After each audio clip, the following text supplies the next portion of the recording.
welcome to my channel. If it's for the first time, you're heartily welcome. I usually do YouTubes in German language about Jeep, modding, stuff like that, which you got quite a good amount of videos online in English language, so I do that in German for the European fellas over there. But today I'm doing my first English YouTube, and I hope you enjoy it. What I want to do is I want to wire some scene lights. I bought the KCies C2 LED series.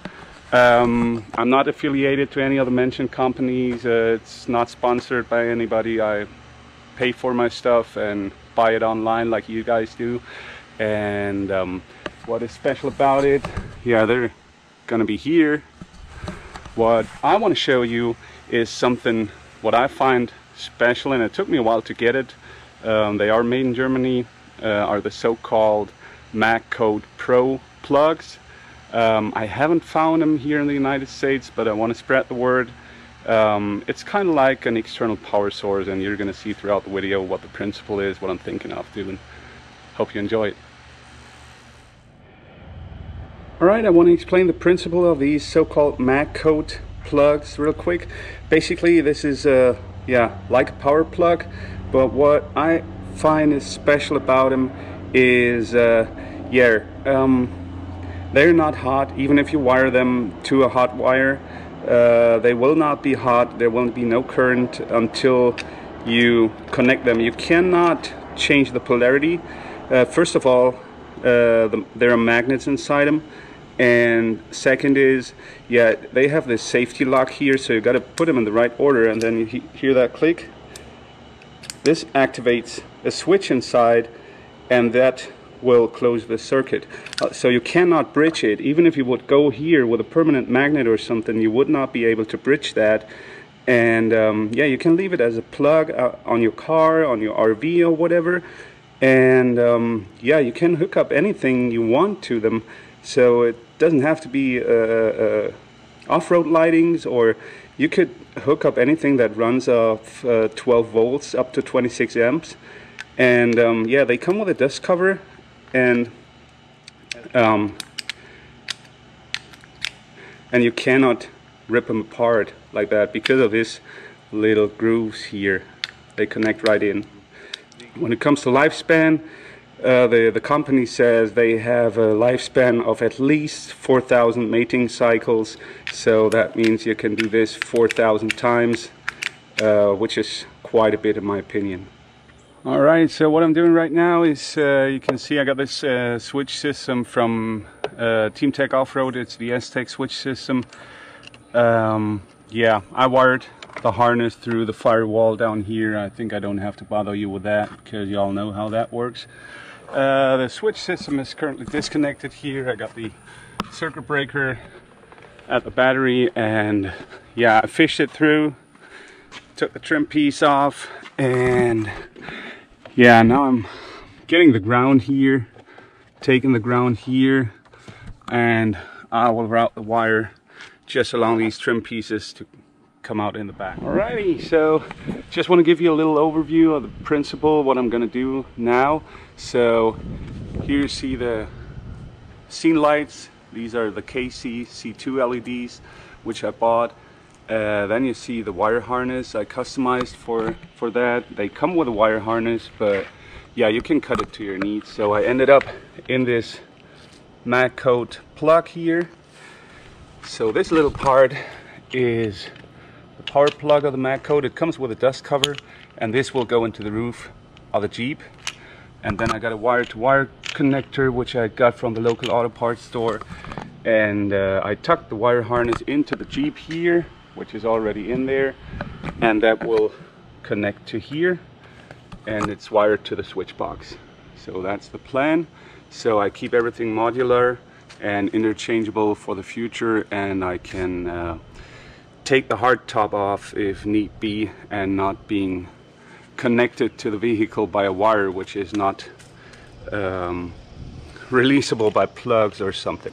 Alright, so what I'm going to do, I'm going to use a step drill bit. It's a relatively cheap one. I bought it, I believe, Harbor Freight, and I marked it here. You can see the white band, so I'm trying to prevent little accidents here and going too big. This one is 1 1/8, which I need for the plug here. I'm gonna drill a little pilot hole real quick on the roof and then go from there and continue with the step drill bit.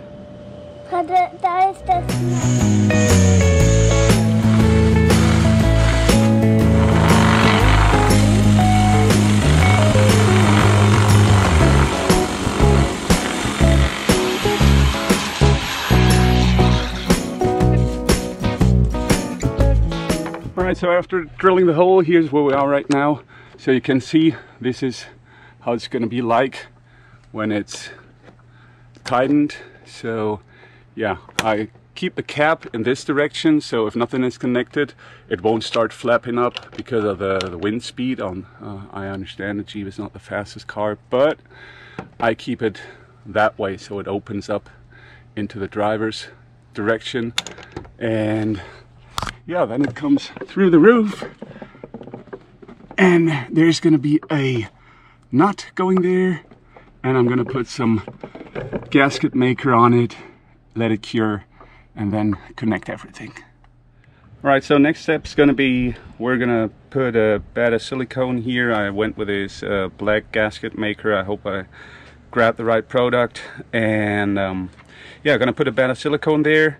Insert that as clean as possible through the hole from the outside, and then there's a nut that goes over it. I'm just going to hand tighten that, and I can't film it because the area is pretty tight, so you're going to see the result. So here's the cap with a plug installed. You can see the gasket just squeezing out slightly. Don't over tighten it and get your gasket out of the way. So you need it to create the seal, and let it cure for a minute, for an hour, and meanwhile I'm connecting the lights.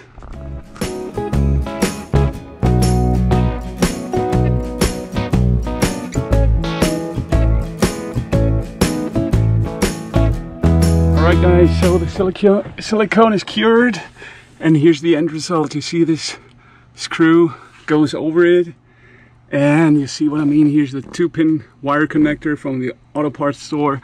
So if I had to disconnect it, I can just do it here.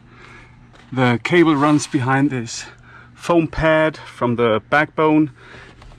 Cable goes under the carpet, and the rest is nothing new for you. Up to the front, to the switch box. And there you go. So here's the installation. I zip tied everything to the roof rack. I'm gonna clean that up once the rooftop tent is down, and I have better access to the platform to route the wires. But it does the job pretty well. So the wire runs up front here, goes to the other side, comes over here, just some zip ties, and here you can see the principle now. If you want to disconnect that thing, you just twist it, bang. The dust cover snaps, and it's protected, tight, sealed, and whatever you want to connect here, done deal. Wire goes to there, other KC, bam. Roger that. So let's see how that thing works. Let me get the keys here. So here's the S-Tech switch box. I demoed that in another video, and I put it on number 4. So I got accessories on, you see, here it is, and the lights should be on outside. Let's take a look. So here they are in daylight. I would say bright like a diamond. Yeah, I like it. Final adjustments will be made when it's dark, so I can adjust the area I want to have lighted.